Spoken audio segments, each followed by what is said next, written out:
என்னுடைய மிக நெருங்கிய நண்பர். இவருக்கு பேரே நான் வச்சது ஆறுதலும் தேறுதலும்.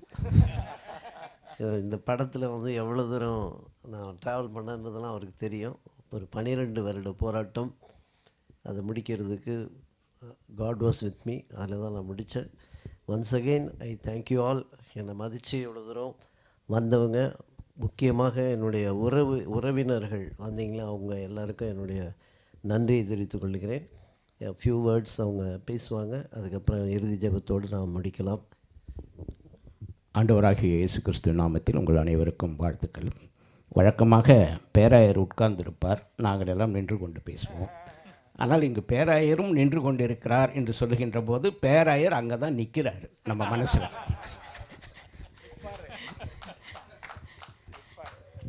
ஒரு அருமையான பேராயர் நமக்கு கிடைத்திருக்கிறார்.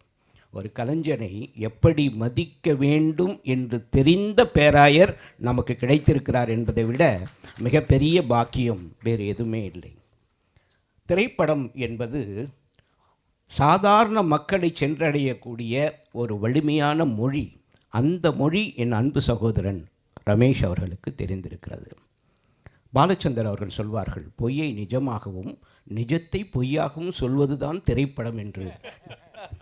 நான் சொல்லுகிறேன், இவர் சத்தியத்தை சொல்லியிருக்கிறார், அதை சத்தியமாக சொல்லியிருக்கிறார், அதை சத்தமாகவும் சொல்லியிருக்கிறார் என்பதுதான் ரமேஷ் அவர்களுடைய சிறப்பு.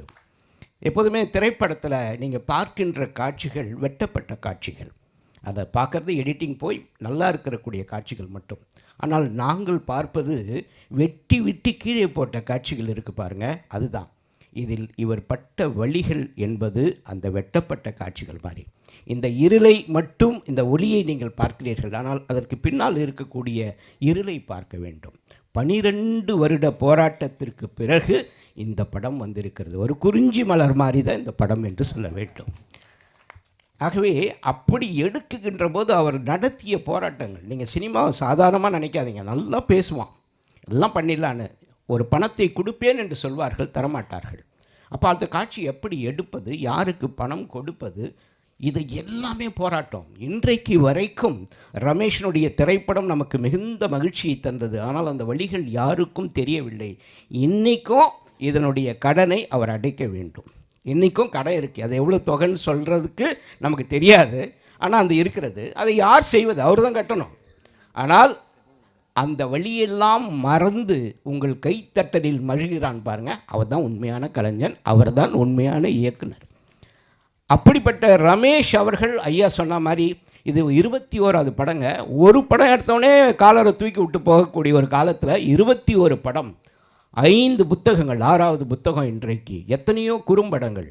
இப்படிப்பட்ட கலைஞனை நாம் ஒரு கைத்தட்டலாவது கைத்தட்டி அவரை மகிழ்விக்கிறோமா? கிடையாது.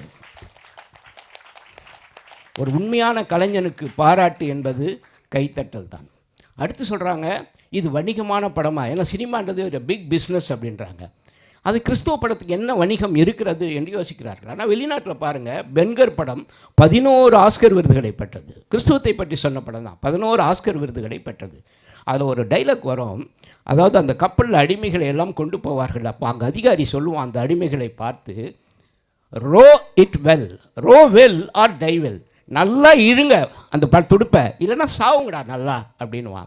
சினிமா அப்படித்தான், நல்லா இழுத்த எல்லாம் கொண்டு வாங்க, இல்லைன்னா நல்லா சாக வேண்டியது தான். அப்படி ஒரு படத்தை அவர் எடுத்திருக்கிறார் என்று சொன்னால் அந்த கலைஞனை நாம் அடுத்த கட்டத்திற்கு கொண்டு போக வேண்டும். முதல்ல ஒரு கடனை அடைக்கணும். இதில் காரல் மார்க்ஸ் ஜென்னியை பற்றி சொல்வார்கள்.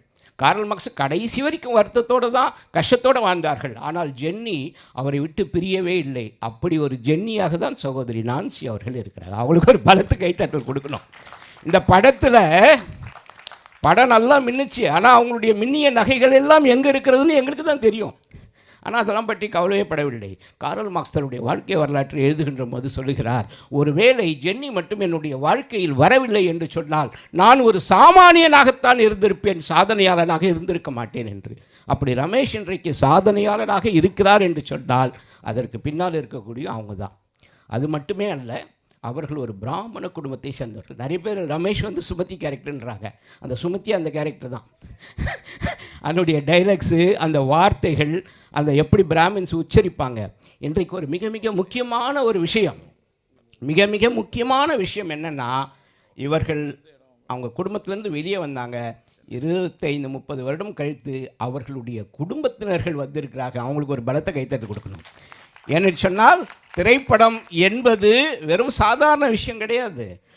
அவர்கள் நம்முடைய விருந்தினர்களாக வந்திருக்காங்க. இந்த படம் 3 விஷயத்தை ரொம்ப தெளிவாக சொல்லுகிறது. ஒன்று மத நல்லிணக்கம், இன்னொன்று மறுமணம், மூன்றாவது மனிதாபிமானம். இந்த 3 தான் இந்த திரைப்படத்தினுடைய மைய கருத்தாக எடுத்துக்கொள்ள வேண்டும். இந்த 3 விஷயத்தை மிக அழகாக, இது ப்ரீச்சிங் தான், ஆனால் அதை தரக்கூடிய வடிவம் என்பது வேறு. அந்த வடிவத்தை மிக மிக அழகாக என்னுடைய கலைஞன் செய்திருக்கார். அவர் காகிதத்தில் எழுதக்கூடிய அந்த வசனத்தை திரையில் பார்க்கின்ற போது அந்த கவிஞனுக்கும் எழுத்தாளனுக்கும் இயக்குனருக்கும் இருக்கக்கூடிய அற்புதம் வேறு எதுவுமே கிடையாது. ஒளிப்பதிவு திரு ஸ்ரீதர் அவருக்கு ஒரு பலத்த கைத்தட்டல் கொடுங்க.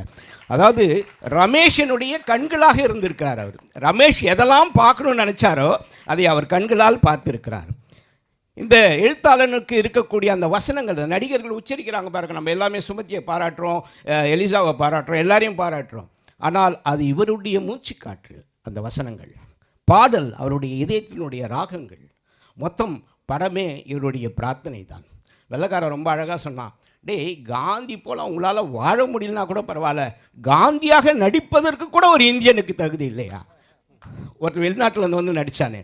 ஆகவே நடிப்பதற்கு கூட நாம் தகுதி இல்லாத ஒரு சூழ்நிலையை நாம் உருவாக்காமல் இந்த திரைப்படத்தை அடுத்த கட்டத்திற்கு கொண்டு செல்ல வேண்டும். முதல்ல ரமேஷ் அவர்கள் மிகச்சிறந்த பிரசங்கியார். அது நிறைய பேருக்கு தெரியவே தெரியாது. நிறைய சபைகளில் அவரை பேசுவதற்கு நாம் பயன்படுத்த வேண்டும். இந்த திரைப்படம் என்பது நம்ம எப்பவுமே கிறிஸ்தவர்களுக்கே போடக்கூடிய படமாக இல்லை. இது மற்ற மதத்தினருக்கும் பொது இடங்களில், குறிப்பாக சபைகள், நம்ம சேசி சபை எங்கெல்லாம் இருக்கோ அவங்களுக்கு ஒரு ரிட்ரீட் கொடுக்கும்போது அப்படி ஒன்று செய்ய வேண்டும் என்பதை நான் ஒரு தாழ்வான வேண்டுகோளாக பேராயர் அவர்களும் கற்றுக்கிறேன். நான் அதே மாதிரி அடிக்கடி சொல்கிறது, நம்ம பேராயத்தில் வந்து விஷுவல் மீடியா இருக்குது. நம்ம பாபுராவ் பாஸ்லாம் வந்திருக்கார், அவர் என்னை கூட்டு போய் காட்டியிருக்காரு.